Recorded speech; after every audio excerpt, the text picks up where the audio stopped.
Sir অনেক কষ্টে আছিলাম ওরে নিয়ে। রাত্রে ঘুম থেকে উইঠা বইসা কান্না করতো, আর বালিশ একদম ভিজে যেত। এত পরিমাণ ফেনা উঠতো, চোখ মুখের মধ্যে ফেনা উঠতো, আর বলতো মা আমি তো শ্বাস নিতে পারতেছি না। এই বিষয়গুলোকে আমরা করেছি শুধুমাত্র আপনাদের জন্য। দেখুন, যখন আপনারা শিডিউল পাচ্ছিলেন না, ঠিকই আমাদের জরুরি বিভাগে আপনারা আসলেন। আসার পর আমাদের অ্যাসোসিয়েট কনসালটেন্ট দেখলো, দেখার পর ফারিয়া আর ফারহাদ দুই বোন আজকে ফারহাদ আমি একটু আগে অপারেশনটা সম্পূর্ণ করলাম, এবং যে অপারেশনটি সম্পূর্ণ করেছি তার নাম হচ্ছে এডিনোটনসিলেক্টমি, এবং এই পুরো কাজটি আমি করেছি আন্ডার জেনারেল অ্যানেস্থেসিয়া এবং কোয়াগুলেশন পদ্ধতিতে।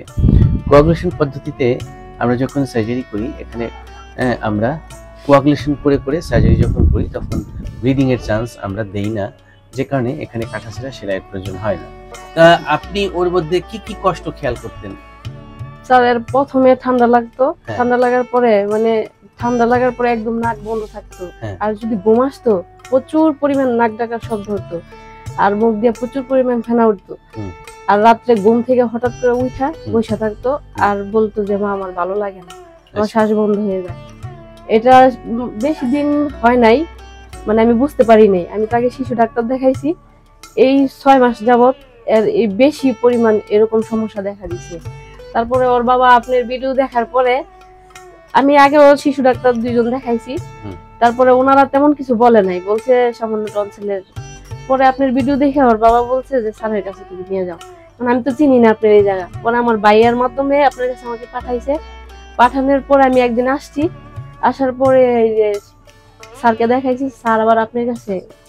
হ্যাঁ, তারপরে এই যে আপনি বললেন যে এটা তো সার্জারি করতে হবে, এই আজকে নিয়ে আসলাম, হয়ে গেল করা, তাই তো? আসলে ম্যালিয়াস ইন্টারস্পেশালাইজড হসপিটালের ভিউয়ার্স আপনাদেরকে জানিয়ে রাখি, যারা বিশেষ করে আমাকে দেখানোর জন্য অ্যাপয়েন্টমেন্ট নেওয়ার লম্বা সিরিয়ালে পড়ে যান, সেই কষ্টটার কথা বিবেচনা করে আমি একটি দক্ষ টিম তৈরি করেছি। আমার টিমে 3 জন অ্যাসোসিয়েট কনসালটেন্ট এবং 7 জন রেসিডেন্ট মেডিকেল অফিসার, 10 জন, এবং আমি চিফ কনসালটেন্ট হিসেবে কাজ করছি। অর্থাৎ অনেক মানুষকে সেবা দেওয়ার জন্য একটি বড় একটি টিমের প্রয়োজন হয়, যে টিমের মাধ্যমে আমরা অনেক মানুষকে সেবা দিতে পারি। এই বিষয়গুলোকে আমরা করেছি শুধুমাত্র আপনাদের জন্য। দেখুন, যখন আপনারা শিডিউল পাচ্ছিলেন না, ঠিকই আমাদের জরুরি বিভাগে আপনারা আসলেন।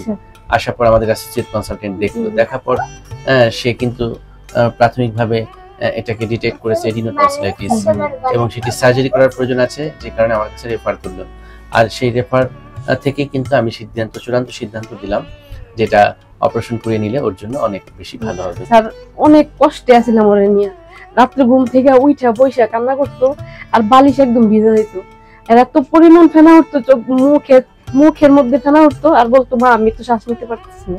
আপনি খেয়াল করুন, এই যে ফারহা আজকে বসে আছে, দেখুন মুখটা বন্ধ, নাক দিয়ে শ্বাস নিচ্ছে। কয়েক ঘন্টা মাত্র অতিবাহিত হলো, তাই না? আমরা দুপুরের দিকে সার্জারি সম্পন্ন করলাম, এখন সন্ধ্যা, এর মধ্যে কিন্তু সে বসে আছে। যেহেতু আমরা সবেমাত্র অপারেশনটি সম্পন্ন করেছি, যে কারণে ওর একটু ব্যথা থাকবে, যে কারণে হয়তো একটু গিলতে কষ্ট হবে, কথা বলতে কষ্ট হবে। এটি হচ্ছে সাময়িক মানে একটু কষ্ট। এই কষ্টটা আশা করছি 7 থেকে 14 দিনের মধ্যেই কমে যাবে, সময়ের সাথে সাথে চলে যাবে। এখন তোমার জন্য পরামর্শ হচ্ছে, প্রত্যেকবার খাবার পরপর দাঁত ব্রাশ করবা, মুখ পরিষ্কার রাখবা, ব্রাশ করবা, পরিষ্কার রাখবা, এবং 2 ধরনের মাউথ ওয়াশ আমরা এখানে দিয়েছি, পভিলিয়ন আয়োডিন মাউথ ওয়াশ এবং হাইড্রোজেন পারঅক্সাইড মাউথ ওয়াশ। এটা দিয়ে আমরা যেভাবে শিখিয়ে দিব, ঠিক শেখানো নিয়ম অনুযায়ী তুমি গার্গলিং করবা, অতি দ্রুত তোমার ব্যথা চলে যাবে। তোমার জন্য অ্যান্টিবায়োটিক দিয়েছি, ব্যথার ওষুধ দিয়েছি, অ্যান্টিহিস্টামিন দিয়েছি, ভিটামিন সি দিয়েছি। এটা আর ওই প্র্যাকটিস করতে হবে টাং টুইস্টার, এইও আ, এটা আর হচ্ছে পাখি পাকা পেঁপে খায়, পাখি পাকা পেঁপে খায়। এটা কয়েকবার বারবার করে বললে তোমার জিহ্বার জড়তা কেটে যাবে, এবং তোমার ধীরে ধীরে দেখবা যে কথা বলতে আর কোনো সমস্যা হচ্ছে না। ও 4 থেকে 6 সপ্তাহের মধ্যে পূর্ণ সুস্থতা ফিরে পাবে, এবং ওর হা করে ঘুমানোর প্রবলেমটা আর থাকবে না, নিঃশ্বাস নিতে আর সমস্যা হবে না। ফারহাদ, অপারেশন শেষে তোমার জন্য রইল একটি ক্ষুদ্র উপহার, নাও। থ্যাংক ইউ বলো। ওয়েলকাম। দেখো তো এর মধ্যে কি আছে। এবার গিফট আনবক্সিং করছে ফারহা, দেখা যাক কি আছে। এই মগটাতে করে এখন তুমি তোমার পানি খাবে, চা খাবে, শরবত খাবে, ঠিক আছে?